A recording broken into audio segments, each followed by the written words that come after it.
un des épisodes les moins connus de l'histoire des Juifs de Hebron sera marqué par l'aventure Shabtaïk. On se rappelle ce faux Messie qui va embraser le monde juif au XVIIe siècle, ce juif turc qui est né à Izmir et qui va venir en 1665 ici en Eretz Israël, à Jérusalem. À Gaza, il va recevoir sa révélation, entre autres grâce à l'intermédiaire de son prophète Nathan de Gaza. Et de cette même année 1665, de cette révélation de Gaza, Nathan de Gaza et Shabtai Tzvi, le Messie, vont venir ici à Hebron. Et à Hebron, ils vont tellement impressionner la communauté juive que Hebron va devenir un centre shabtaïque 100 ans après la mort de Shabtai Tzvi. On se rappelle aussi la fin tragique de ce Messie, en ce sens qu'au lieu de mourir au combat comme Bar Korban, Shabtai Tzvi a tout simplement adopté l'islam. Très très vite, donc, le mouvement qui était un mouvement populaire va devenir un mouvement hellénistique. En ce sens que beaucoup de rabbins kabbalistiques vont accepter l'explication mystique que va donner Nathan de Gaza et que va diffuser Shabtai Tzvi. Shabtai Tzvi va dire: ne croyez pas que je me suis laissé intimider par l'islam, mais étant donné que l'islam est le dernier obstacle avant la venue de la rédemption, le seul moyen de vaincre l'islam, c'est de lui faire croire qu'il nous a gagnés. Et moi, je vais pénétrer dans l'islam comme un ver pénètre dans un fruit.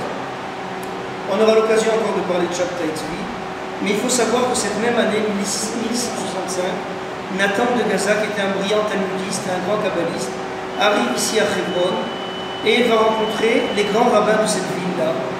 Et il va pratiquement tous les convaincre du messianisme de Shabtai Tzvi.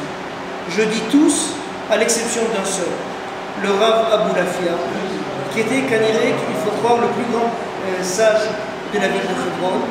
Et je lis maintenant dans l'excellent livre de Gershon Sholem les paroles de ce Rabbi Abulafia. Je ne crois pas que le Messie viendra de cette façon. Selon notre tradition, ce n'est pas de cette façon-là. Je ne m'opposerai donc pas à vous, mais mon cœur et mes convictions n'ont pas changé. Donc on a affaire ici à une attitude qui va être l'attitude caractéristique de tous les rabbins de Jérusalem. D'un côté, ils sont conscients que ce Messie-là, il est hors norme. Il est différent de ce que nos sages nous avaient décrit. De l'autre côté, ils ne peuvent pas rester insensibles à l'attrait qu'il a sur les masses et au grand mouvement de repentir que Shabtai Tzvi et surtout son prophète Nathan de Gaza vont provoquer dans tout le monde juif.